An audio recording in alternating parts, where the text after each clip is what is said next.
So, Mr. Jolly, or do you prefer Patrick? Patrick works just fine. Well, great. Now, you are Patrick Henry's fifth great grandson. How? So Patrick Henry was married twice. His first wife, Sarah, passed away. And then a couple years later, he married his second wife, Dorothea Dandridge. But I do descend from Patrick and his first wife, Sarah.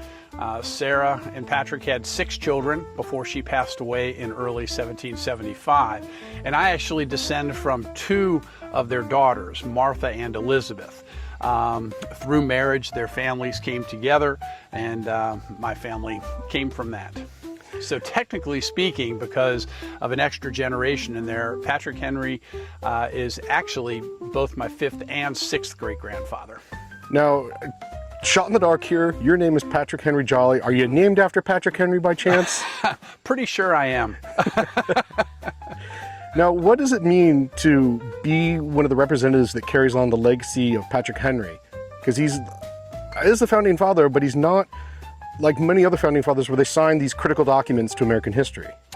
Right. Yeah, he definitely could be considered as one of America's forgotten founding fathers, even though his contemporaries, such as Mr. Jefferson, Washington, Madison, Adams, his contemporaries would point to Patrick as really the one who sparked and led the American Revolution.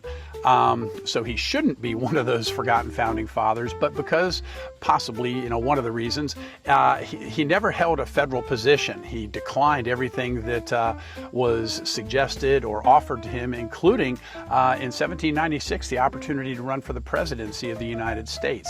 He declined it. So for those reasons, he could be not as well known, or he is not as well known as some of the others.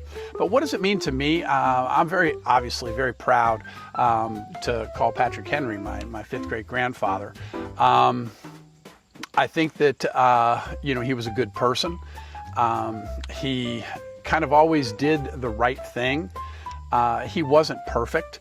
None of our founding fathers were. We need to make sure that we don't put them up on a pedestal as examples of perfection, because they're not.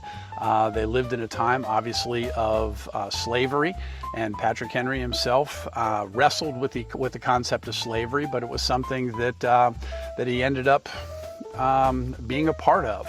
And at the time of his death here at Red Hill, there were 67 enslaved individuals that were owned by the Henry family. But I think generally speaking, when you think about the things that he accomplished and the values that he held, I have to say I'm pretty proud to be a representative of Patrick Henry. Okay, now for something a little bit fun. What is a fun fact or just a great fact of Patrick Henry that the general public of America or even the world doesn't know? There's a family tradition that when Patrick Henry married his second wife, Dorothea Dandridge, Dorothea was about 21 years younger than Patrick, and she was actually the age of Patrick and Sarah's second child, John Henry. And there's a family tradition, we don't know if it's true or not, that John Henry actually kind of had his eyes on Dorothea until his father came in and married her. Well, thank you very much. We really appreciate it, and we're really looking forward to today. I'm looking forward to it too as well, as Evan. Thank you.